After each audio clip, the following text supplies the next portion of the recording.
Dear Lady Love TV.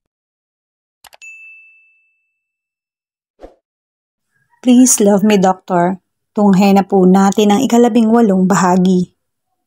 Siguro Doc Mark, hayaan muna natin siya. Medyo magulo din kasi ang isip niya ngayon dahil sa nangyari. Nagluluksa pa din siya hanggang ngayon kay John. Tumango lamang ako. I'll be here to wait for her. Seryoso kong sabi sa kanya. Alam kong mahihintay mo siya at babalikan ka niya. Nakaalis na si kuya at naiwan akong tulala. Iniisip ko kung saan siya nakabalitang niloloko ko siya. Gusto ko siyang makausap. Ako ba ang dahilan kung bakit bigla na lang yung pag-atake? 1 year later. Bilisan mo na. Malilate na tayo, ang bagal mo namang kumilos. Kanina pa ako nakaayos, hindi pa tayo nakakaalis. Hagardo Versosa na aketch. Tawag sa akin ni Leo na nakakunot na ang noo. Simula na nakilala ko siya sa may tabing dagat. Doon na nagsimula ang aming pagkakaibigan. Nakikita ko sa kanya si John kapag malungkot ako. Napapasaya niya ako. Minsan mga napapagkamalan kami magjowa eh. Hay naku, kung alam nilang nila ang pagkatao ng isang to.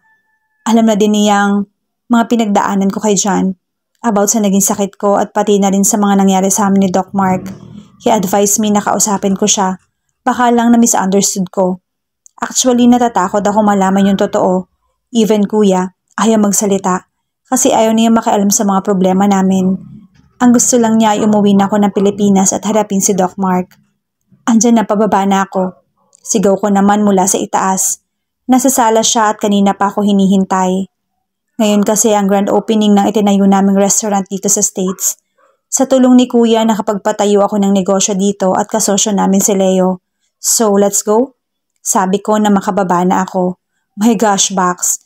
Kaya naman pala, ang jogal mo kasi ang gusto mong talunin yung beauty ko. Napairap naman siya na ikinangiti ko. Nakasuot ako ng checkered off-shoulder na medyo hapit sa katawan at naka 3 inches na heels na naglagay lang ako ng light makeup. Tinalo ko talaga ang beauty mo ha. Kasi gwapo ka, okay? Che, wag mo akong sasabihang gwapo. Nabibwisit ako. Tara na, malilate na tayo. Nauna na akong lumabas ng kondo at nagtungo na kami sa parking lot. Grabe, Bax. Opening pa lang ang dami ng tao oh. Tubang-tubang sabi ni Leo. Nasa counter kami at nag-aayos ng mga order. Meron din kaming Filipino food na siniserve. Para din sa mga Pinoy na nakakamis ng pagkaing Pinoy. Oo nga eh, sana tuloy-tuloy na din to no. Paano pala Bax if ever uuwi ka na ng Pinas? Eh di mawawalan ako ng partner niyan. Malungkot na saad ni Leo. Ano ka ba? Siyempre dadalaw-dalaw naman ako dito o kaya magtatayo tayo ng branch sa Pilipinas. Gusto mo? Ay Bax, gusto ko yan. Nagtitili naman si Leo sa tuwa. Late na kami na nagsara ng resto dahil sa dami din ng customer. Halos puro mga Pinoy ang customer namin. Kasalukuyan nakaupo ko sa mesa at nakatanaw sa mga dumaraan. Katatapos lang din namin magligpit at magpahinga na. Lumapit sa akin si Leo at pinakita ang magazine na hawak niya. Bax, di ba jowa mo to? Tingin ko naman ang cover ng magazine. Si Doc Mark kasamang isang magandang doktor. Nakatitig lang ako at binabasa ang nakalagay doon.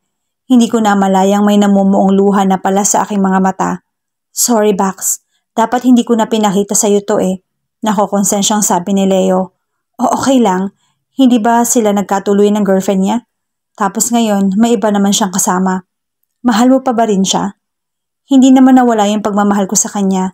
Natatakot lang kasi akong malaman sa kanya yung totoo. Kaya nagtago ka dito? Napairap naman si Leo sa kanyang sinabi. Paano yan? May ibang jowa na yung jowa mo. Natahimik naman ako sa kanyang sinabi. Paano nga kung kasintahan niya na yung kasama niyang doktor? Napakatanga ko naman kasi pinairal ko pa yung pride ko. Siguro nga hindi kami ang para sa isa't isa. Ay grabe sila. Sila na ba? Parang nung kailan lang naglalasing pa si Doc Mark dahil kay Maris. Tapos biglang lalabas to. Anang nurse. G nang makita ang cover ng magazine. Naging viral si Doc Mark dahil sa aking galing nito. Gwapo, matalino, at higit sa lahat isang magaling na doktor. Pinagbigyan lang niya ang naturang magazine dahil kay Doc Cristobal, ang direktor ng ospital nila. Alam mo, yang si Doktora Tricia, matagal niya nang may gusto kay Doc Mark eh. Ayun nga lang, hindi siya pinapansin ni Doc Mark, kaya wag magpapaniwala dyan sa nakikita natin. Wika naman ni Yvette. Maganda nga, Diyos ko ang ugali, mas maitim pa sa kilikili ko. Tumawa naman ang mga nurse sa nurse station dahil sa tinura ni Nurse Jean. Si Trisha ay nagtatrabaho sa nasabing ospital, 6 na buwan na ang nakakaraan, at malaki ang pagkakagusto nito kay Doc Mark. Simula nang na-assign siya dito sa ospital, isa din siyang surgeon. Pilit niyang kinukuha ang loob nito, ngunit sadyang mailap talaga ang doktor. Nurse Jean, tawag ni Doc Mark na makalapit na siya sa nurse station. Nagulat naman ang ibang nurse sa biglang pagdating nito. Tawag pa lang pero mahahalata na ang pagka-cold nito. Ah yes, Doc. Pakidala mo sa opisina ko yung mga files ng bagong pasyente ngayon. Ah sige po, Doc. Tatalikod na sana si Doc Mark nang mapansin niya sa ibabaw ng mesa ang isang magazine at nakita niya ang picture nilang dalawa ni Trisha. Kinuha niya ito at binasa. This couple are really amazing. We're looking forward on your wedding day. Fact. Mura ni Mark at sabay bagsak niya ng magazine na ikinagulat ng ibang nurse. Papuntahin niyo sa opisina ko si Dr. Trisha ngayon. Galit niya ang utos sa mga nurse. Opo, Doc. Sagot ni Nurse Yvette na nanginginig pa ang boses sa kaba. Galit na naman na umalis si Doc Mark sa nurse station at pumunta sa kanyang opisina. Pabagsak itong naupo at napahilot ng kanyang sentido. Narinig niya ang marahang pagkatok at saka tumambad si Dr. Trisha na abot tenga ang ngiti. Pinatawag mo daw ako, Doc? What the hell is going on? Hindi na pinatapos man ni Doc Mark ang sasabihin ni Trisha nang putulin niya ang anumang sasabihin nito. Galit itong hinarap ang doktora. Ang alin? Ang nakasulat sa magazine. Alam kong ikaw ang may gawa nun dahil ikaw lang naman ang in-interview nila. Nakatayo na ito at nakapamewang sa tapat ng lamesa niya. Sinasabi ko lang naman yun para ano? Para tuluyan na akong hindi balikan ni Maris? Alam nito ang tungkol sa kanila dahil minsan niyang naikwento dito. Noong nalasing siya at kasama siya na mag-bar sila ni Will. Alam din niyang may gusto sa kanya si Trisha. Kaya naman todo iwas siya dito dahil ayaw niyang magka-issue siya sa ibang babae. Dahil na rin kay Maris hanggang ngayon kasi hindi niya pa rin alam kung saan siya nakukuha ng balitang may iba siyang mahal at hindi siya yon. I'm sorry, hingi niya ng tawad habang nakayuko. Get out. Malamig niyang utos. Hanggang ngayon pa rin ba umaasa ka pa rin sa kanya? Umaasa ka pa rin na babalikan ka niya? Napatingin naman siyang bigla sa doktor. Oo, umaasa pa rin ako. Mahinahon niyang sabi na hindi inaalis ang tingin kay Trisha. Tumawa naman ang pagak ang doktora at muli siyang hinarap. Ganun mo ba talaga siya kamahal? Look at you. You're miserable. Palagi ka sa bar para maglaseng. Ganyan ka na baka martir para hindi mo ako mapansin? Saglit na natigilan si Mark at nagpakawala ng buntong hininga. Oo, martir na ako at baliw na sa kanya. May diin niyan sabi sa doktora. Now, leave. Mark, I said leave. Napapitlag pa si Trisha dahil sa gulat. Kaya wala na siyang nagawa kundi ang lumabas na ng opisina ni Mark. Kailan kaya dadating si Maris? Para hindi naman tayo palaging sinusungitan ni Doc Mark. Nakangusong wika ni Nurse Yvette sa mga nakaharap niyang nurse. Oo nga eh. Simula nung umalis kasi siya, palagi nang masama ang timpla ni Doc. Tapos hindi na siyang umingiti man lang. Malungkot namang saad ni Nurse Jean. Sabay-sabay pa silang napapitlag nang hampasin ng palad ni Dr. Trisha ang lamesa, kaya napatigil sila ng pag-uusap. Ano, magchichismisa na lang ba kayo dyan? Di ba oras ng trabaho? Nakataas pa ang isang kilay nito sa mga nurse. Ay sorry po, doktora. Ito po, magtatrabaho na. May inis sa saad ni Nurse Yvette sa doktora. Sabay-sabay naman nagpulasan ng mga nurse na nasa nurse station. Kaya bago-bago kala mo kung sino, bulong na Mars ni Nurse Jean sa kanyang sarili. Hello kuya, bungad ka agad ni Maris ang sagutin niya ang tawag ng kapatid. Hello baby girl, kumusta ka na dyan? Masiglang bati ng kanyang kuya. Okay lang kuya, kayo ni Nana Lucy, kumusta dyan? Makalipas ang 7 buwan ay nagpasya muna umuwi ng Pilipinas ng kanyang Nana Lucy dahil kailangan daw muna niyang asikasuhin ang lupa nila sa probinsya. Ayos lang kami baby girl, kailan ka ba uuwi dito? Nangungulila na kami sa'yo dito. Biro naman ang kanyang kapatid na ikinangiti niya. Sige kuya, next week uuwi ako. Sasama ko si Leo kuya ha? Oo, sure, no problem. Kilala na rin sila ni Leo at alam nila ang katauhan nito. Dahil minsan na rin niyang naikwento sa kapatid at masaya ito dahil nagkaroon siya ng bagong kaibigan. Natapos ang pag-uusap nila ng kanyang kapatid at kasalukuyan nakahiga na siya sa kanyang malambot na kama at nakatingin sa kisame.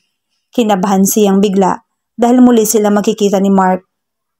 Makalipas ang 1 taon, iniisip niya kung paano niya ito haharapin, gayong may iba na pala itong gusto. Masaya kami ni Leo na bumaba ng eroplano dahil sa wakas nakauwi na rin kami ng Pilipinas.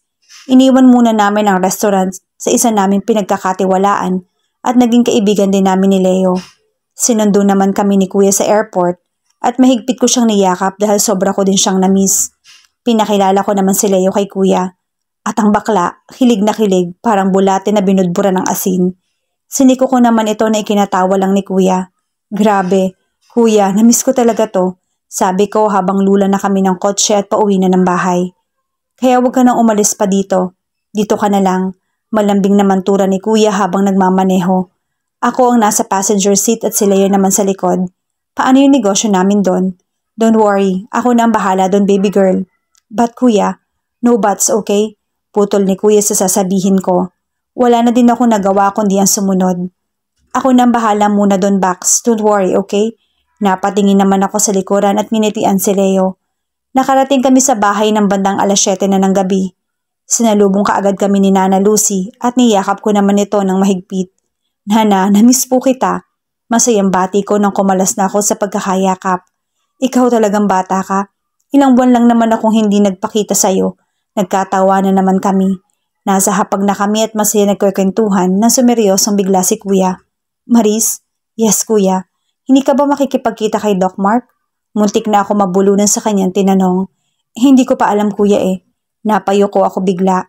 Iniisip ko yung magazine. Nagangat ako bigla at tinitigan siya. What the?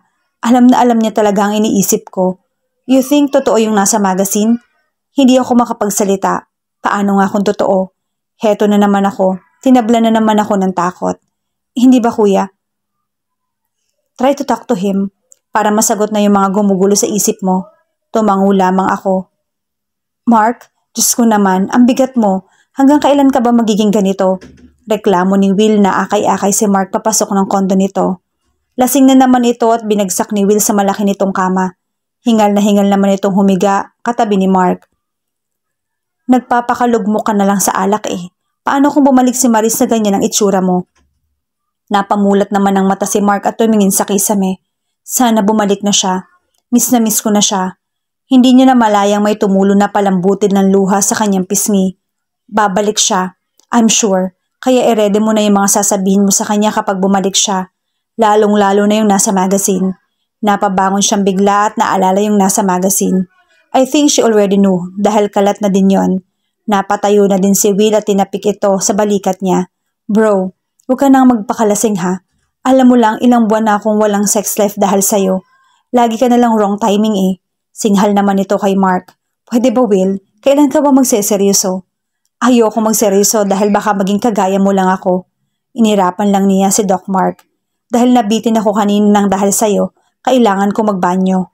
Tumayo si Will at pupunta na ng banyo na magsalita si Mark. Ano gagawin mo sa banyo? Tanong ni Mark na nakangisi pa. Makikipag-usap ako dito sa palad ko. Visit ka kasi kanina. Sabay sarado nito ng pinto ng banyo. Naiiling naman si Doc Mark at bumalik na sa kanyang pagkakahiga. Are you sure, Bax? Ayaw mong samahan kita? Wag na, Leo. Kaya ko naman eh. Bibisitahin ko lang yung naging doktor ko doon. Nakaharap ako sa salamin at nagsusuklay ng mahaba akong buhok. Yung doktor mo nga ba o baka si Doc Hanzam? May himig na pangaasar ni Leo na siyang ikinairap ko. Hindi no, saka hindi din malabong magkita kami.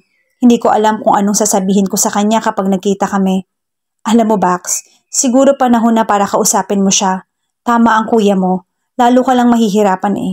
Bumuntong hininga ako at tinitigan siya. Sige pero hindi muna sa ngayon. Malumanay kong sabi. Sige Bax, basta sinasabi ko sa'yo, ayusin mo na yan. Dahil kung hindi maaagaw talaga yung boyfriend mo. Napabuntong hininga naman ako sa sinabi niya. Huminga muna ako ng malalim bago pumasok sa loob ng ospital. Kinakabahan ako baka magkasalubong kami. Makasalubong ko siya o di kaya si Will. Nang makarating na ako sa opisina ni Doktora, kumatok muna ako at narinig ko na siyang pinapasok ako. Lumapad naman ang ngiti niya na makita ako. Nagkwentuhan muna kami ni Doktora ng mga bagay-bagay at nagpasya na din akong umalis. Nagpalinga-linga pa ako na baka may makakita sa akin or baka makita ko siya. Pero bigo ako. Kaya nang bumukas ang elevator ay sumakay na din ako kaagad. Nurse Z? Napahinto sa pagsasalita si Will nang may mahagip siyang isang babae na pamilyar sa kanya. Nanlaki na ang kanyang mga mata na makilala kung sino to. Dali-dali naman siyang tumakbo sa opisina ni Mark na busy sa pagbabasa ng mga chart ng pasyente. Bro, sigaw ni Will nang makapasok siya sa loob. Nag-angat naman ng tingin si Mark nang nakakunot ang noo. She's back. Who? Si Maris. Bumalik na siya. What? Napatayong bigla si Mark sa kanyang kinauupuan. Ang babaeng mahal niya ay nagbalik na. Palabas na siya dito sa ospital, baka mahabol mo pa siya. Kaagad naman lumabas ng opisina si Mark para habulin si Maris. Hindi na niya pinansin ang pagtawag sa kanya ng nurse at dire-diretso siyang umalis. Naghagdan na lamang siya para mabilis siya makarating sa ibaba. Pagdating niya sa ground floor ay nagpalinga-linga pa siya para hanapin si Maris, pero hindi niya ito mahanap. Kaya lumabas siya ng ospital. Pero huli na nang nakita niya itong nakasakay na ng taxi. Hahabulin pa sana niya ito pero mabilis na itong nakaalis.